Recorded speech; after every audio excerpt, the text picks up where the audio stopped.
Hello friends, welcome to the series which we are doing Issues in World History 1, 20th Century, and today we will talk about imperialism. In the earlier lecture on imperialism, we talked about the various definitions of imperialism, we talked about the stages of imperialism, that how capitalism, that was the period when capitalism and its stages they were also there, and how imperialism at that point of time was also in a way ended up playing its role in that sense, and how we talked about the important features or characteristics of imperialism. In the first lecture we talked about how the international flow of commodities was happening and the relations between the different countries, which were the different levels of industrial development, and how technology was also being discussed, and the competition between the advanced capitalist countries that was also being highlighted. And we talked about how imperialism and colonialism they are different in that sense. We also talked about imperialism and empires.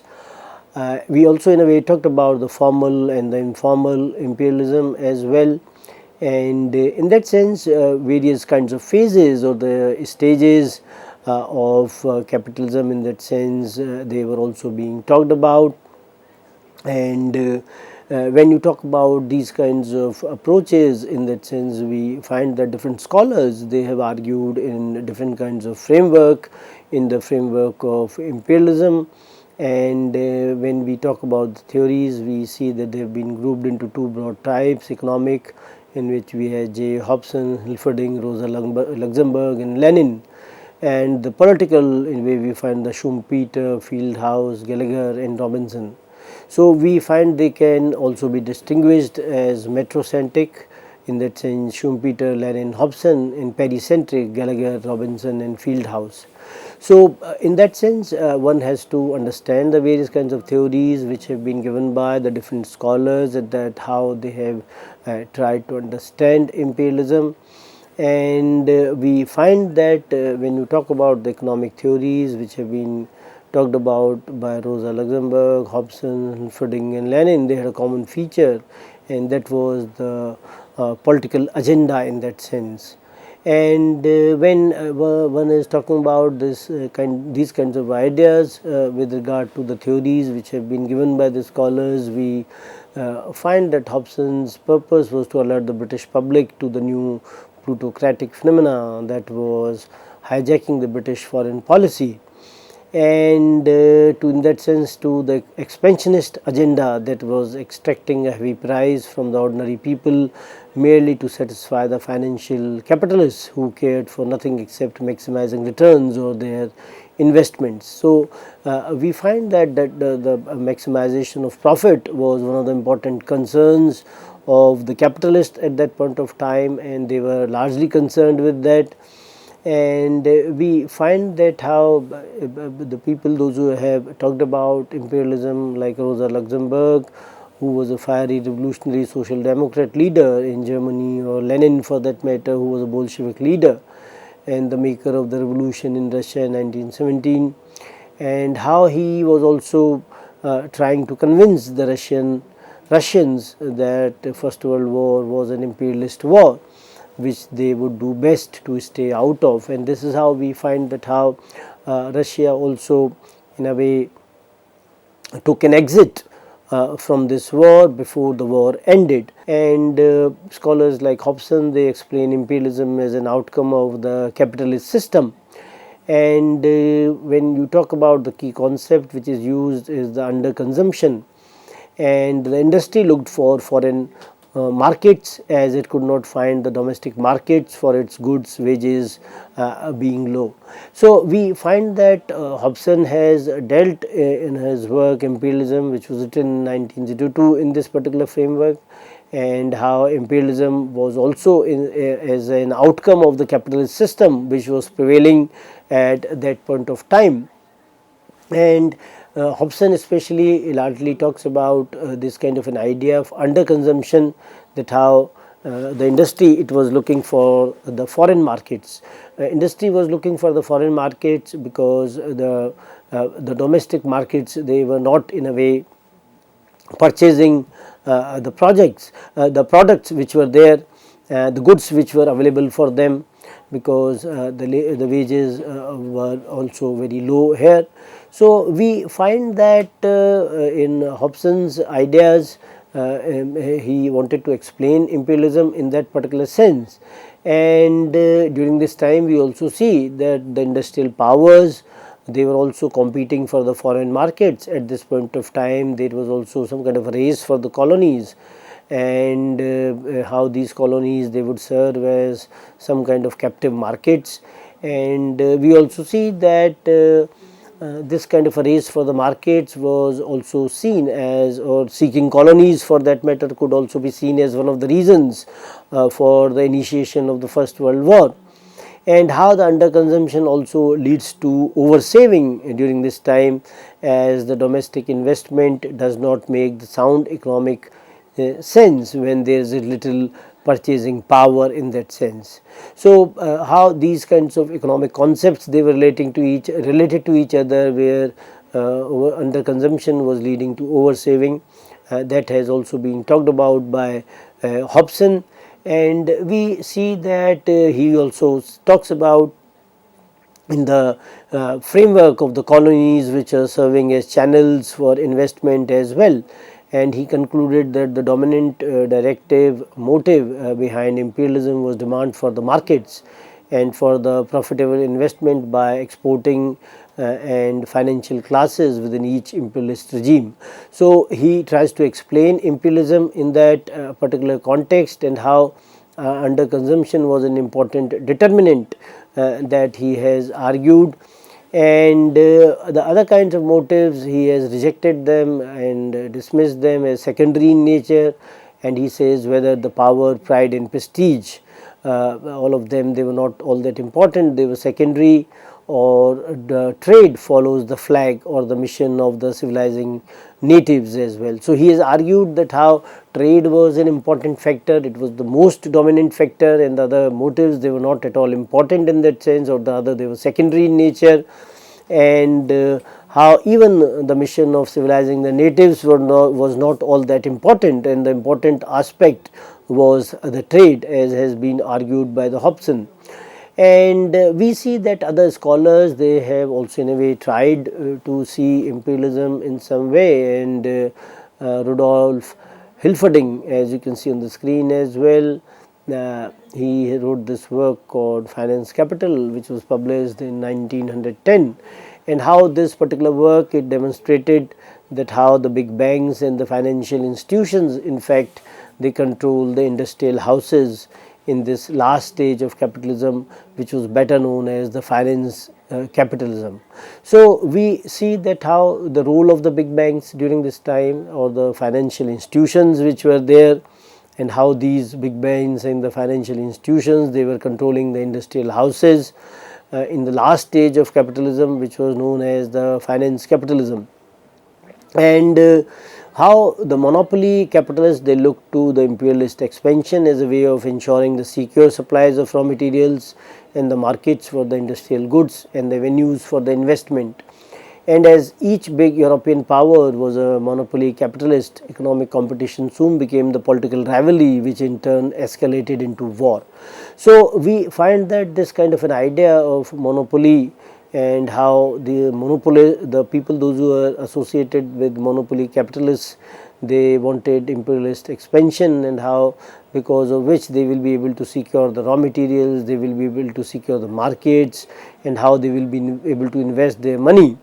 And how we see that this kind of situation, because of which we find that how the monopoly capitalist economic competition was also there, which could be seen.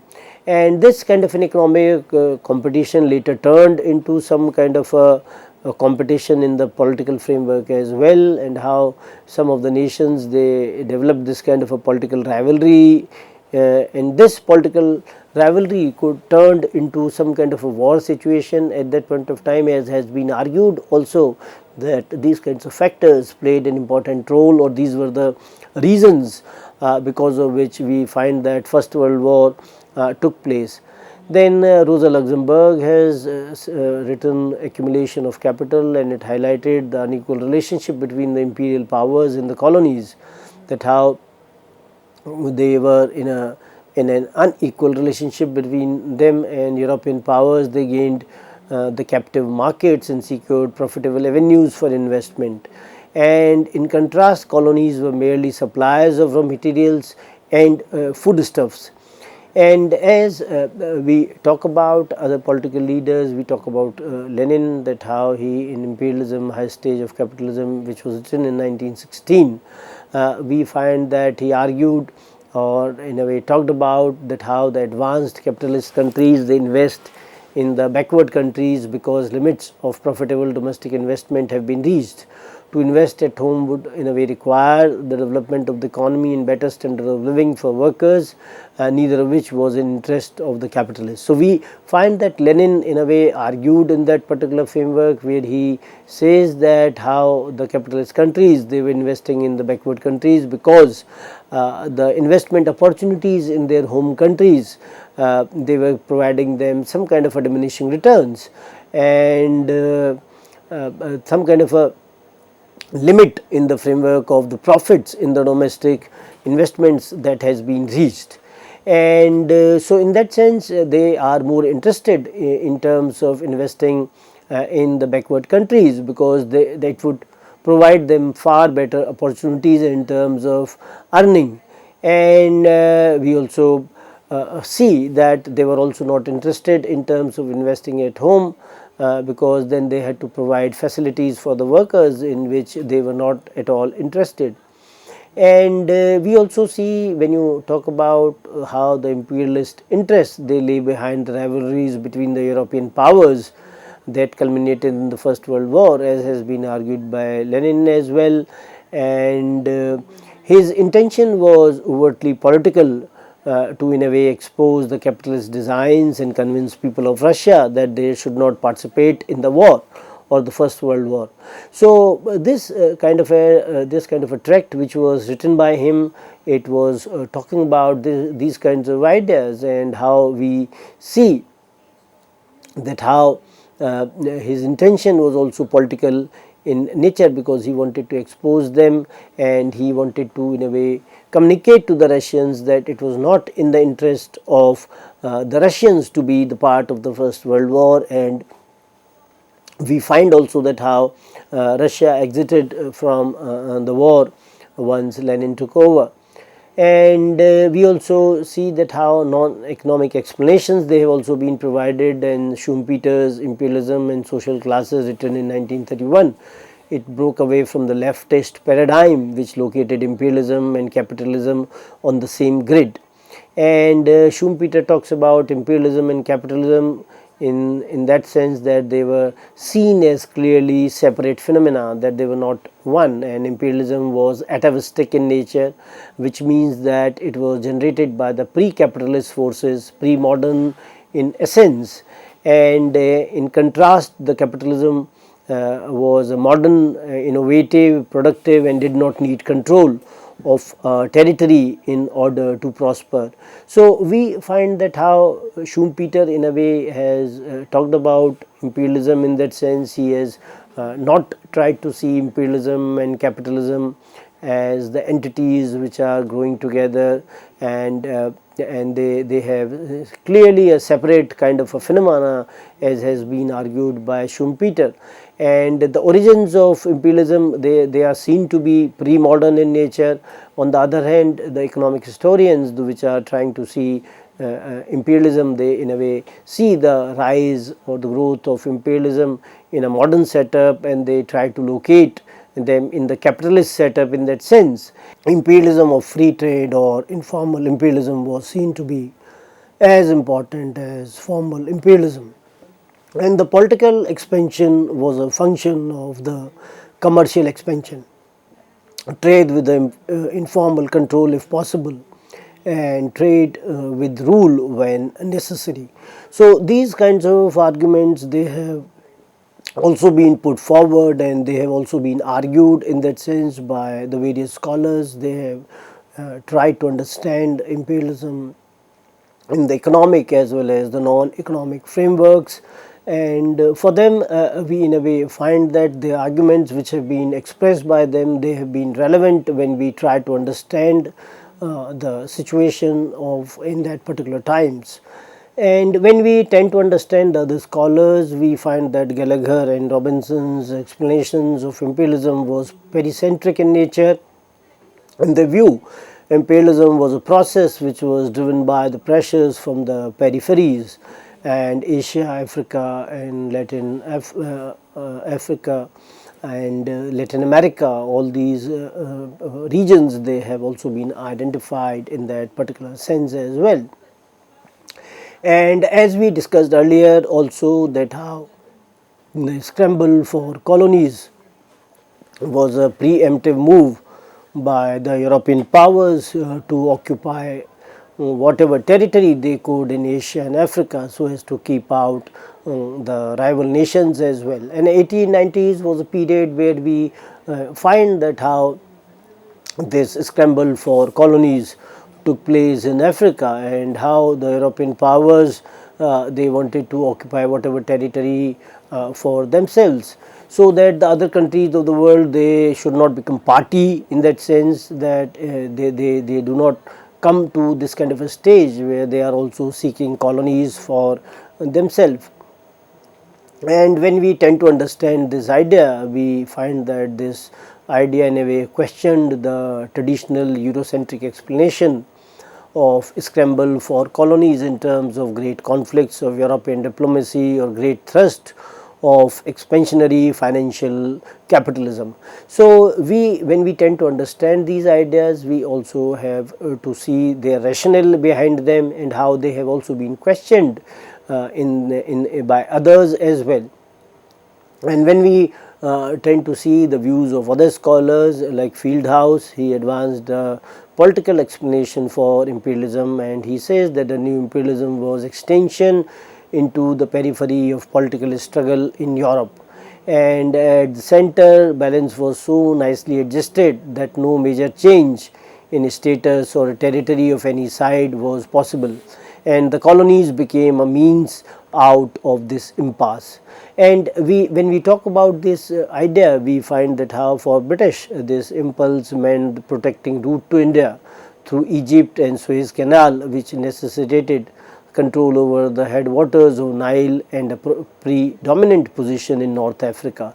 So, these kinds of ideas or impulses, we find that how they were able to in a way secure for themselves the practical routes which were very important for them, and how this issue of Suez Canal, which was very important for the British, and how British they had to in a way show their dominance in this particular region as well. And when we tend to understand this kind of an idea for others, for French and German, this impulse meant acquiring places in sun to demonstrate the national prestige. And Fieldhouse, he in a way argued that the modern empires, they lacked rationality and purpose. They were chance products of complex historical forces operating over several centuries, and more particularly during period after 1815. So, he in a way trying to suggest that these empires were lacking all sorts of rationality and purpose, and that is why we say that how this kind of an exploitation which could happen in these colonies, it was beyond any kind of rationality, and how these people they did not have that kind of rationality in that sense. And over a period of time their imperial ambitions grew, and these ambitions could be more dominant, especially after 1815. We find that their ambitions grew further, and especially some of the dominant things which happened during this time in the later part of the in the part of 1870, in the decades of 1870s, 80s and 90s, which also accelerated the situation for the First World War. And other scholars like A.J.P. Taylor, they say that colonialism became a move in the European game of the balance of power, and how Doyle uses the term colonization of the diplomatic system to describe the developments between 1879 and 1890. So, when you talk about these kinds of aspects in the later half of the 19th century, then we find that this kind of the colonization of the diplomatic system also took place during this time, and how the alliance system during this particular period between different nations, and how the system of the allied nations or the Axis powers were developed during this time because of the secret alliances which were happening between different countries. And we find that Bismarck, who was from Germany, he acquired the colonies in 1880s in the hope that colonial quarrel with England would establish German credibility in France as well. So we find that Germans, they also wanted to see colonies at this point of time, and Bismarck being one, and how during this particular period when the unification of Germany and Italy takes place, and how after their unification they were also trying to posit themselves as the imperial powers, how they also were coming into conflict with the other countries which had acquired colonies, that how Germany was trying to take this kind of a position in a vis-a-vis Britain. And we also see that how Britain and France, they were they had already fought in India in the 18th century, and how British preeminence was established in India, and how French largely they were being driven out of India. And so in this context we see that how French, they had to be compensated with the colonies and the overseas adventures in lieu of a loss of Alsace and Lorraine, because in the battle between Prussia and France, we find that Prussia was able to defeat France, and Alsace and Lorraine, the silver mines which were there, they were being taken away from France, and they were being taken by Germany. So this kind of a competition for the colonies led to a rift between England and Italy, and Italy went over to the side of Germany. And when we talk about the different stages, we find that the various stages of imperialism are there. Mercantile and early trading empires was being one. And when you talk about mercantilism and the early trading empires, they could be seen from the 16th century onwards, and we find that how Europe became some sort of a world leader in that kind of a trade which was happening.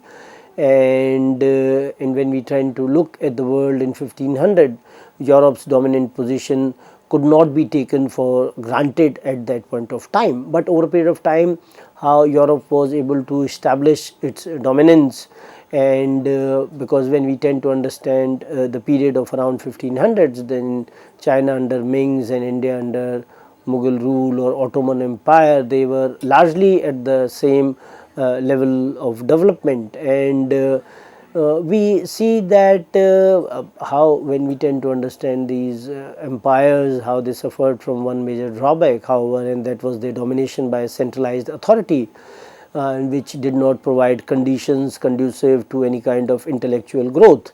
So this kind of centralized control during in these countries, whether China or Ottoman Empire or India, we find that this became quite restrictive in their development as well.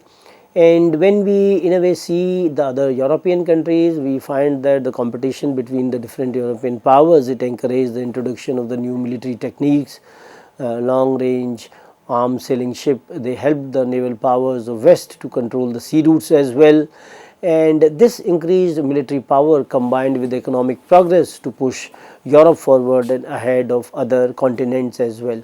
So we find that these kinds of things, they were happening at that point of time, and how some kind of competition between the European powers they existed, and how they were trying to encourage the introduction of the new military techniques.